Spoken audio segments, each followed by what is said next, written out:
गौरी पुत्र गणेश भगवान की जय। जय श्री कृष्णा, राधे राधे। प्रिय भक्तजनों, आप सबका एक बार फिर से स्वागत है आपका अपने YouTube चैनल पुष्पा शर्मा हिंदी कहानियाँ में। आज मैं आप सबको संतोषी माता की कथा को श्रवण कराऊंगी। आप सबसे निवेदन है कि वीडियो के अंत तक बने रहें और पूरी कथा को जरूर श्रवण करें। तो चलिए कथा सुनना प्रारंभ करते हैं।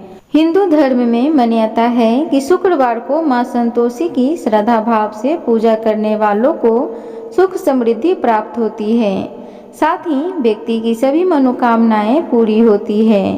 मां संतोषी को आशा और प्रेम का प्रतीक माना जाता है।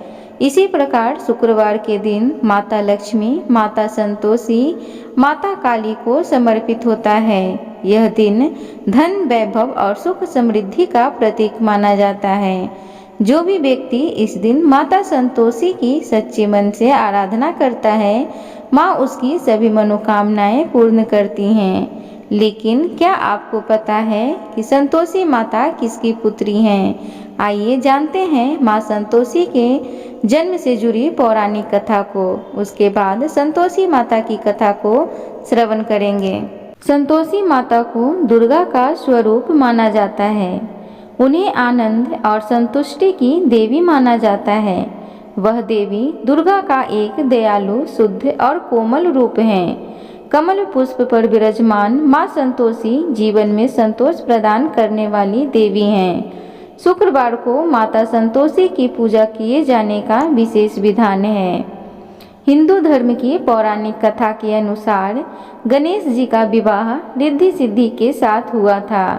शुभ और लाभ उनके 2 पुत्र हुए। एक बार भगवान गणपति अपने बहन से रक्षा सूत्र बंधवा रहे थे। तभी गणेश जी से उनके पुत्रों ने इस रस्म के बारे में पूछा। तब श्री गणेश जी ने कहा कि यह धागा नहीं, रक्षा सूत्र आशीर्वाद और भाई बहन के प्रेम का प्रतीक है। यह बात सुनकर शुभ लाभ बड़े उत्साहित हुए और उन्होंने गणेश जी से कहा कि उन्हें भी एक बहन चाहिए, जिससे वो भी इस रक्षा सूत्र को बंधवा सके। शुभ लाभ की इस मनोकामना को पूरी करने के लिए भगवान श्री गणेश ने अपनी शक्तियों से एक ज्योति उत्पन्न की और दोनों पत्नियों रिद्धि सिद्धि की आत्मशक्ति के साथ उसे सम्मिलित कर लिया। इस ज्योति ने कुछ देर बाद एक कन्या का रूप ले लिया, जिसका नाम संतोषी रखा गया। तब से उस कन्या को संतोषी माता के नाम से जाना जाता है। संतोषी माता का जन्म शुक्रवार के दिन हुआ था। इस कारण से उनकी पूजा और व्रत शुक्रवार के दिन ही किया जाता है। शुक्रवार के दिन माता संतोषी की पूजा अर्चना करने से माता प्रसन्न होती हैं। सिर्फ यही नहीं, जो भक्त माता संतोषी की पूजा विधि पूर्वक करते हैं, उनके घर में सुख समृद्धि भी आती है। माना जाता है कि अविवाहित कन्याएं अगर संतोषी माता का व्रत करें तो माँ की कृपा से उन्हें सुयोग वर मिलता है। तो आइए अब हम सब संतोषी माता की कथा को बड़े भाव के साथ श्रवण करेंगे। एक बुढ़िया थी, उसके 7 बेटे थे। 6 कमाने वाले थे जबकि एक निकम्मा था। बुढ़िया 6 बेटों को रसोई बनाती और भोजन कराती और उनसे जो कुछ भी जूठन बचता वह 7वें बेटे को दे देती।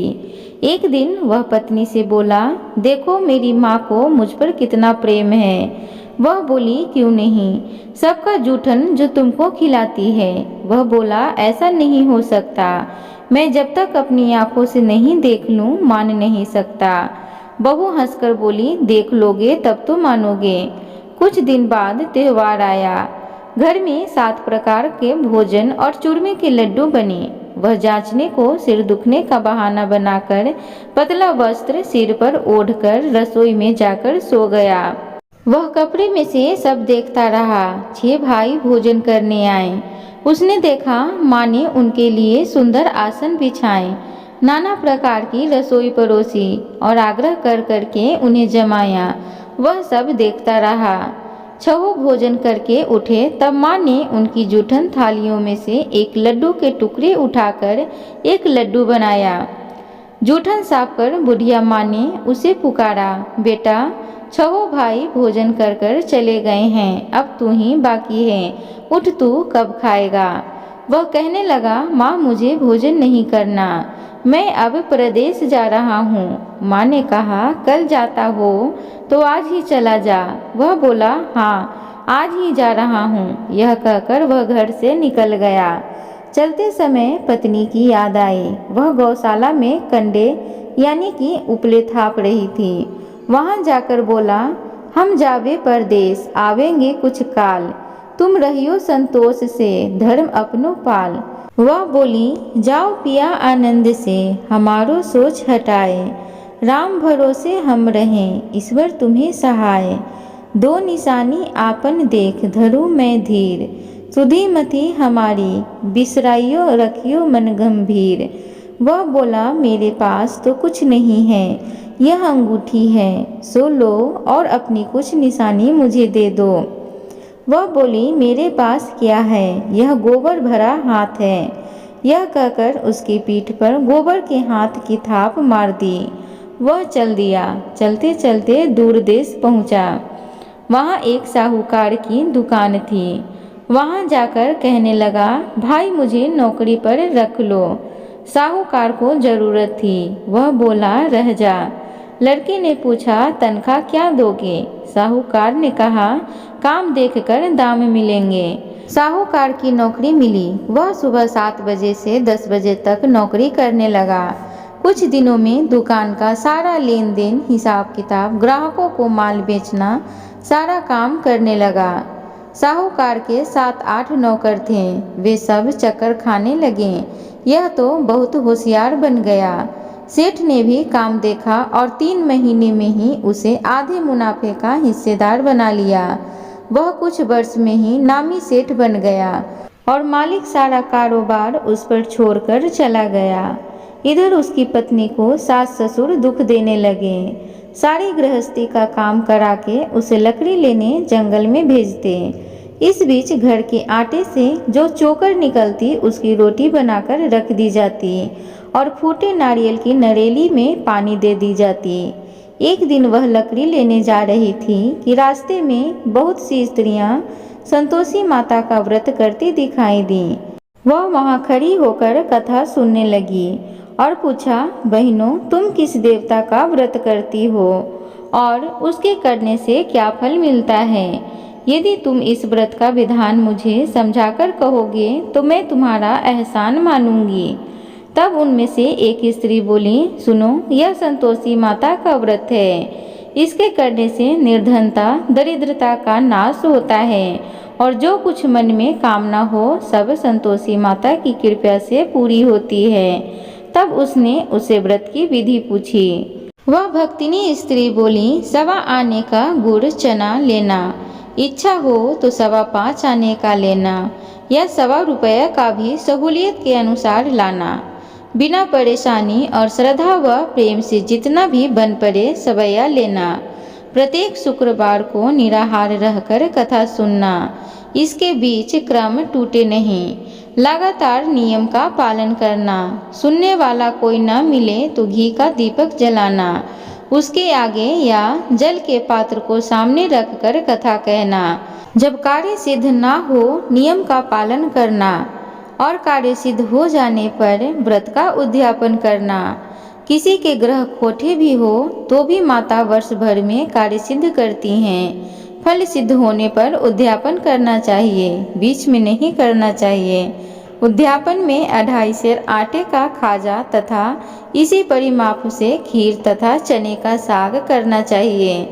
8 लड़कों को भोजन कराना, जहाँ तक मिले देवर जेठ भाई बंधु के हो, न मिले तो रिश्तेदारों और पास पड़ोसियों को बुलाना, उन्हें भोजन कराना, यथाशक्ति दक्षिणा देना, माता का नियम पूरा करना, उस दिन घर में खटाई न खाना। यह सुनकर बुढ़िया के लड़के की बहू चल दी। रास्ते में लकड़ी के बोझ को बेच दिया और उन पैसों से गुड़ चना लेकर माता के व्रत की तैयारी कर ली और तैयारी करके आगे चली और सामने मंदिर देखकर पूछने लगी कि यह मंदिर किसका है। सब कहने लगे संतोषी माता का मंदिर है। यह सुनकर माता के मंदिर में जाकर चरणों में माता के लौटने लगी। दिन हो विनती करने लगी, माँ मैं निपट अज्ञानी हूँ, व्रत के कुछ भी नियम नहीं जानती, मैं दुखी हूँ। हे माता जगत जननी मेरी दुख दूर कर, मैं तेरी शरण में हूँ। माता को दया आई। यह शुक्रवार बीत गया, दूसरे को उसके पति का पत्र आया और तीसरे शुक्रवार को उसका भेजा हुआ पैसा आ पहुंचा। यह जेठ जेठानी देखकर मुंह सिकुड़ने लगे। लड़के ताने देने लगे, काकी के पास पत्र आने लगे, रुपया आने लगा, अब तो काकी की खातिर बढ़ेगी। बेचारी सरलता से कहती, भैया कागज आवे रुपये आवे, हम सबके लिए अच्छा है। ऐसा कहकर आंखों में आंसू भरकर संतोषी माता के मंदिर में आकर मातेश्वरी के चरणों में गिरकर रोने लगी। माँ मैंने तुमसे पैसा कम मांगा है, मुझे पैसे से क्या काम है, मुझे तो अपने सुहाग से काम है, मैं तो अपने स्वामी के दर्शन मांगती हूँ। तब माता ने प्रसन्न होकर कहा, जा बेटी तेरा स्वामी आएगा। यह सुनकर खुशी से बावली होकर घर में जाकर काम करने लगी। अब संतोषी माँ विचार करने लगी, इस भोली पुत्री को मैंने तो कह दिया कि तेरा पति आएगा, लेकिन कैसे, वह तो इसे स्वप्न में भी याद नहीं करता, उसे याद दिलाने को मुझे ही जाना पड़ेगा। इस तरह माताजी उस बुढ़िया के बेटे के पास जाकर स्वप्न में प्रकट होकर कहने लगी, साहूकार के बेटे सो रहा है या जागता है। वह कहने लगा, माता सोता भी नहीं जागता भी नहीं हूँ, कहो क्या आज्ञा है। माँ कहने लगी, तेरे घर बार कुछ है कि नहीं। वह बोला, मेरे पास सब कुछ है, माँ बाप है, बहू है, क्या कमी है। माँ बोली, भोले पुत्र तेरी बहू घोर कष्ट उठा रही है, तेरे माँ बाप उसे परेशानी दे रहे हैं, वह तेरे लिए तरस रही है, तू उसकी सुध ले। वह बोला, हाँ माताजी यह तो मालूम है, परंतु मैं जाऊँ कैसे, परदेश की बात है, लेन देन का कोई हिसाब नहीं, कोई जाने का रास्ता नहीं आता, कैसे चला जाऊँ।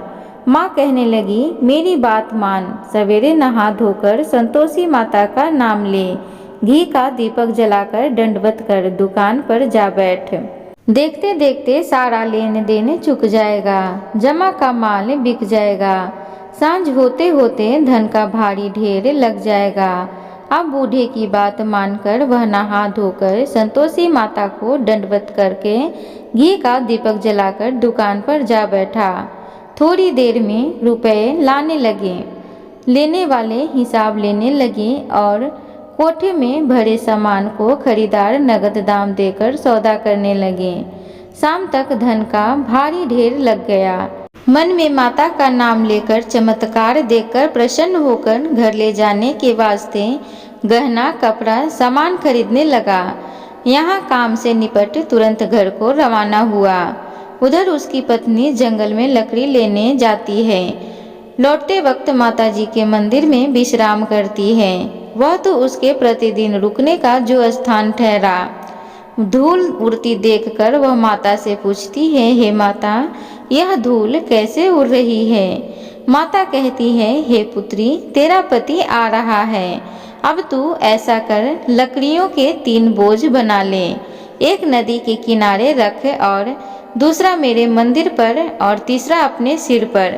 तेरे पति को लकड़ियों का गट्ठर देखकर मोह पैदा होगा, वह यहाँ रुकेगा, नाश्ता पानी खाकर माँ से मिलने जाएगा, तब तुम लकड़ियों का बोझ उठाकर जाना और चौक में गट्ठर डालकर जोर से आवाज लगाना, लो सासू जी लकड़ियों का गट्ठर लो, भूसी की रोटी दो, नारियल के खोपरे में पानी दो, आज मेहमान कौन आया है। माता जी से बहुत अच्छा कहकर वह प्रसन्न मन से लकड़ियों के 3 गट्ठर बनाई, एक नदी के किनारे पर और एक माता जी के मंदिर पर रखा।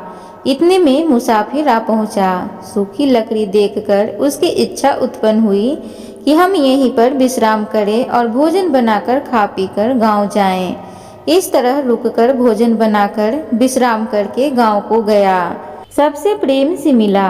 उसी समय सिर पर लकड़ी का गट्ठर लिए वह उतावली सी आती है। लकड़ियों का भारी बोझ आंगन में डालकर जोर से 3 बार आवाज देती है। लो सासू जी, लकड़ियों का गट्ठर लो, भूसी की रोटी दो, आज मेहमान कौन आया है। यह सुनकर उसकी सास बाहर आकर अपने दिए हुए कष्टों को भुलाने हेतु कहती है, बहू ऐसा क्यों कहती है, तेरा मालिक ही तो आया है। आप बैठ, मीठा भात खा, भोजन कर, कपड़े गहने पहन। उसकी आवाज़ सुन उसका पति बाहर आता है। अंगूठी देखकर व्याकुल हो जाता है। माँ से पूछता है, माँ यह कौन है। माँ बोली, बेटा यह तेरी बहू है। जब से तू गया है तब से सारे गांव में भटकती फिरती है, घर का काम काज कुछ नहीं करती, 4 पहर आकर खाना खा जाती है। वह बोला, ठीक है माँ, मैंने इसे भी देखा और तुझे भी। अब दूसरे घर की चाबी दो, उसमें रहूँगा। माँ बोली, ठीक है, जैसी तेरी मर्जी। तब वह दूसरे मकान की तीसरे मंजिल का कमरा खोला, सारा सामान जमाया। एक दिन में राजा के महल जैसा ठाट बाट बन गया। अब क्या था, बहू सुख भोगने लगी। इतने में शुक्रवार आया। उसने पति से कहा, मुझे संतोषी माता के व्रत का उद्यापन करना है। पति बोला, खुशी से कर लो। वह उद्यापन की तैयारी करने लगी। जेठानी के लड़कों को भोजन करने के लिए कहने गई। उन्होंने मंजूर किया, परंतु पीछे से जेठानी ने बच्चों को सिखाया, देखो भोजन के समय खटाई मांगना, जिससे उसका उद्यापन पूरा ना हो। लड़के जीमने आए, खीर खाना पेट भर खाया, परंतु बाद में खाते ही कहने लगे, हमें खटाई दो, खीर खाना हमको नहीं भाता है, देखकर अरुचि होती है। वह कहने लगी, भाई खटाई किसी को नहीं दी जाएगी, यह तो संतोषी माता का प्रसाद है। लड़के उठ खड़े हुए, बोले, पैसे लाओ। भोली बहू कुछ नहीं जानती थी, उन्हें पैसे दे दिए। लड़के उसी समय हट करके इमली खटाई लेकर खाने लगे। यह देखकर बहू पर माता जी ने कोप किया। राजा के दूत उसके पति को पकड़कर ले गए। जेठ जेठानी मन माने वचन कहने लगे, लूट लूट कर धन इकट्ठा करके लाया है, अब सब मालूम पड़ जाएगा जब जेल की मार खाएगा। बहू से यह सहन नहीं हुआ। रोती हुई माता जी के मंदिर गई, कहने लगी, हे माता तुमने क्या किया। हंसाकर अब भक्तों को रुलाने लगी। माता बोली, बेटी तूने उद्यापन करके मेरा व्रत भंग किया है। वह कहने लगी, माता मैंने कुछ अपराध किया है, मैंने तो भूल से लड़कों को पैसे दे दिए थे, मुझे क्षमा करो, मैं फिर तुम्हारा उद्यापन करूंगी। माँ बोली, अब भूल मत करना। वह कहती है, अब भूल नहीं होगी, अब बतलाओ हुए कैसे आवेंगे। माँ बोली, जा पुत्री, तेरा पति तुझे रास्ते में आता मिलेगा। वह निकली, राह में पति आता मिला। वह पूछी, कहाँ गए थे। वह कहने लगा, इतना धन जो कमाया है उसका टैक्स राजा ने मांगा था, वह भरने गया था। वह प्रसन्न होकर बोली, भला हुआ, अब घर को चलो। कुछ दिन बाद फिर शुक्रवार आया। वह बोली, मुझे फिर माता का उद्यापन करना है। पति ने कहा, करो। बहू फिर जेठ के लड़कों को भोजन को कहने गई। जेठानी ने 1-2 बातें सुनाई और सब लड़कों को सिखाने लगी, तुम सब लोग पहले ही खटाई मांगना। लड़के भोजन से पहले कहने लगे, हमें खीर नहीं खानी, हमारा जी बिगड़ता है, कुछ खटाई खाने को दो। वह बोली, खटाई किसी को नहीं मिलेगी, आना है तो आओ। वह ब्राह्मण के लड़कों को लाकर भोजन कराने लगी। यथाशक्ति दक्षिणा की जगह 1-1 फल उन्हें दिया। संतोषी माता प्रसन्न हुई। माता की कृपा होते ही 9वें मास में उसके चंद्रमा के समान सुंदर पुत्र प्राप्त हुआ। पुत्र को पाकर प्रतिदिन माता जी के मंदिर को जाने लगी।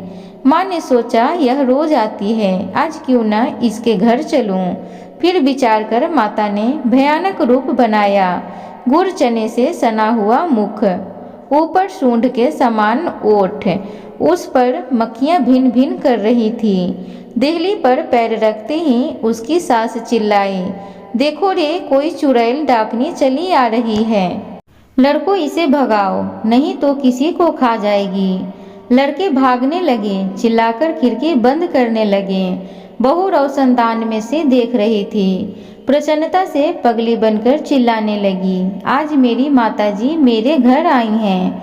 वह बच्चे को दूध पीने से हटाती है। इतने में सास का क्रोध फट पड़ा। वह बोली, क्या उतावली हुई है? बच्चे को पटक दिया। इतने में माँ के प्रताप से लड़के ही लड़के नजर आने लगे। वह बोली, माँ, मैं जिसका व्रत करती हूँ यह संतोषी माता है। सबने माताजी के चरण पकड़ लिए और विनती कर कहने लगे, हे माता, हम मूर्ख हैं, अज्ञानी हैं। तुम्हारे व्रत की विधि हम नहीं जानते। व्रत भंग कर हमने बड़ा अपराध किया है। जग माता, आप हमारा अपराध क्षमा करो। इस प्रकार माता प्रसन्न हुई। बहू को प्रसन्न हो जैसा फल दिया वैसा माता सबको दे। जो पढ़े उसका मनोरथ पूर्ण हो। बोलो संतोषी माता की जय। प्रिय भक्तगणों, तो इस प्रकार संतोषी माता की व्रत कथा थी। उम्मीद करूंगी आज की आप सबको ये कथा अच्छी लगी हो। तो कृपया करके चैनल को सब्सक्राइब करें, वीडियो को लाइक करें, कमेंट बॉक्स में जय संतोषी माता जरूर लिखें। धन्यवाद।